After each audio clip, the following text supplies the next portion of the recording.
What's going on YouTube? Smaldor here, back with another tier list. This one is going to be a much shorter video because it's honestly not involving too much. We're going to be ranking the 8 Night Lords from Elden Ring Nightreign. As always, if you've watched any of my other tier list videos, basically I'm encompassing everything. Meaning, I'm talking about the aesthetic of the fight, the difficulty of the fight, the mechanics of the fight, the music of the fight, everything comes together in a culmination as to why I like something and where I rank it. So that's what we're going to do. First off, we're going to start with, these are not even in order. I believe this is Gladius. The very first guy you fight, the mandatory Night Lord you have to beat before you unlock the rest.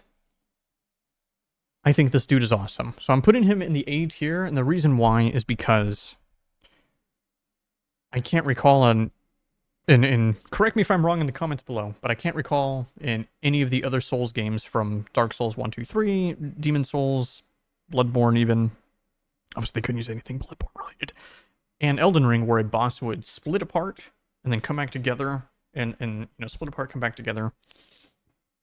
And, well, very loosely, getting some almost Lady Sif vibes with it being like a wolf. Obviously, it's more of a Cerberus. And it's using a bladed chain weapon.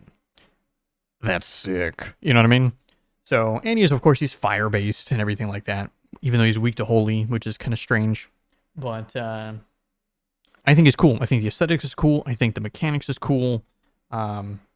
He's all around a really, really cool fight. And especially as the first Night Lord, I think it's pretty good. Of course, why don't you put him in S tier? Because there's others that are better. But he is really cool. Okay. I'm going to try to do him in almost in the order. Next we have, I don't know, the, whatever this dude is. I forgot his name. But it's this guy. The dude with the big open mouth. And then he runs at you and, you know, he's weak to poison. And in during, like, phase 2, he starts doing a bunch of gravity attacks. This guy is meh. The way I feel about this guy is the same way I feel about the Falling Star Beasts in the base game. Which, yeah, you can actually get as random day bosses as well in this game. In that, it's kind of generic. You know, the coolest thing about him is the fact that he starts doing gravity attacks. But other than that, he just runs at you with his mouth. For the most part. And that's pretty much it. I don't know. Thought he was pretty generic. Next up, I believe, is the poison guy. This guy is okay. He's middle of the road, down the middle of the road. And I mained playing Duchess, Executor, and Wilder. Those are the 3 that I really like to play. In the first phase of the fight, you're fighting the 2 separated. As somebody who's not really ranged, this fight sucks in terms of fighting the butterfly, but you fight the other weird thing on the ground. Whatever. I don't know. I didn't think it was that cool, but then they kind of fuse together and they become one. Not really. I mean, he just lands on top of him and you're fighting that way. And I was like, okay, this is much better. It was all right. You know, it's okay. It's not fantastic. Next up, we're going to have the worst piece of trash that's ever been created. This fight it should be deleted from the game. And, yeah, we're going to leave it at that, because this guy sucks. This is the Madness guy that, he was by far and away the most difficult Night Lord for me. He's the one who took the most tries, most attempts. You know, I don't know. This dude was tough. This dude was really, really tough. But that's not, you know, I generally like difficult. Difficulty is something that I would rank higher. But his difficulty, I felt like, it was artificial difficulty. He just starts spam. All of these, you know, he opens the portals and starts shooting the things at you. And yes, I know he's weak to madness, so if you use madness attacks, things get a little bit easier, and then especially if you can break him when he's doing his, I don't know, prayer meditation thing, and he's got the barrier around him. If you can break that and stun him, it really, really makes the fight a lot easier. That's not easy to do, especially when you get a bunch of you get randoms that don't know what they're doing. This fight is really hard. And it's just spam, spam, spam, dodge, run, spam, spam, rot. He starts building madness. You just got to run around in circles and gather the things on the ground to reduce your madness level. It's crazy. He's shooting things from the portals that are flying at you. He's attacking you. He's putting things on the ground that explode upward, and you're just beginning building madness the whole time. So it's pretty nutty. Next, we're going to have the guy who I think is an even worse fight. I think this guy is the Augur, because this dude is just flying. If you don't have ranged attacks, this fight is going to suck.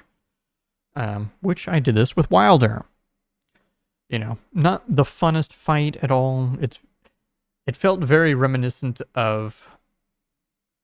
I'm trying to think of... I don't know why I'm thinking of Ancient Spirit or Ancestral Spirit, but I know that's not the fight that I'm really thinking of. Oh, this guy kind of reminded me almost of like fighting the OG Elden Beast, in that he just runs away. Anytime you get close, just runs away. And this dude just stays in the air almost 90% of the time. The only times that you can really do much if you're melee is he'll eventually go down to the ground and do arena-wide sleep. And then so you have to stagger him before sleep goes off. You do that, the fight's pretty much over. But yeah. This next guy... Actually, I'm going to give this guy an A. I think this dude's pretty cool. I can't recall any Centaur style bosses in any of the previous games. And on top of that, he's one-handed, and then he's charging. I don't know. I thought this guy was pretty cool. He's got some like nice...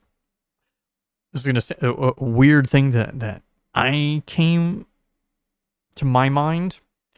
You ever played Final Fantasy XIV? Base Realm Reborn. The very first summon fight you do is Ifrit. And Ifrit does these things where he just starts dashing across the arena. Goes from one end to the other and he starts dashing really fast.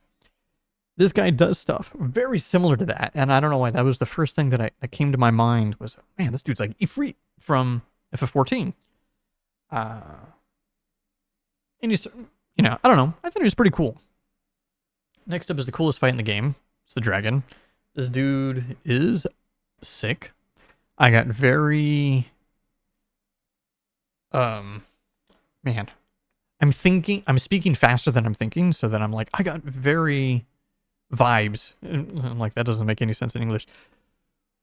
When fighting this guy, the vibes that I was getting was like a mix between Seethe from Dark Souls 1 and Placidusax from Elden Ring.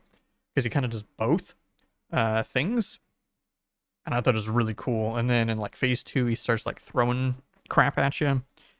And then almost like the invis, the fog, anything frost related I'm going to love. And he's like multi-wing too, which is really, really cool. Really, really cool fight. Cool aesthetic. I felt like he's fair. He's difficult, but not too difficult. I don't know. Next up, you have the final boss. The ultimate Night Lord. The Night Lord. Hailster, or whatever his name is. I think this guy's actually also really cool as well. He was the second most difficult fight for me. See how I put him on S tier and not D tier? Like this garbage trash. But that's because I felt like he was fair. And he's also kind of like a two-phase fight. Phase 1's kind of a gimme, although it does take a little bit. So, the first phase is just trying to, I feel like, shave off as much of resources of the player. And then whatever you got left is what you got to use to beat the real fight. Which this dude has some pretty crazy moves. And what I found out after, doing multiple attempts before I finally downed him is that the arena elements of damage, it's random. I think it's random. Correct me if I'm wrong down below, but I've had some where he's does like magic. I've had some where he's done poison, and I've had some where he was doing holy. So I thought that was a really interesting choice. And I think like that mechanic, I was like, hey, that's really cool. Anyways, that's it, man. There's only 8 Night Lords. So that's my tier list. That's why I made this tier list in the order that I got it. Leave any comments down below of how you rank it, what you think. What do you think about the game in general? I'm going to be putting up a review video as well, but I think the game is pretty good. Could be better, but it's pretty good. Just solid. It's like a solid 8 out of 10, basically. Yeah. Let me know what you think down below in a comment, like, subscribe, all that good stuff, and we'll do more tier lists. See you later.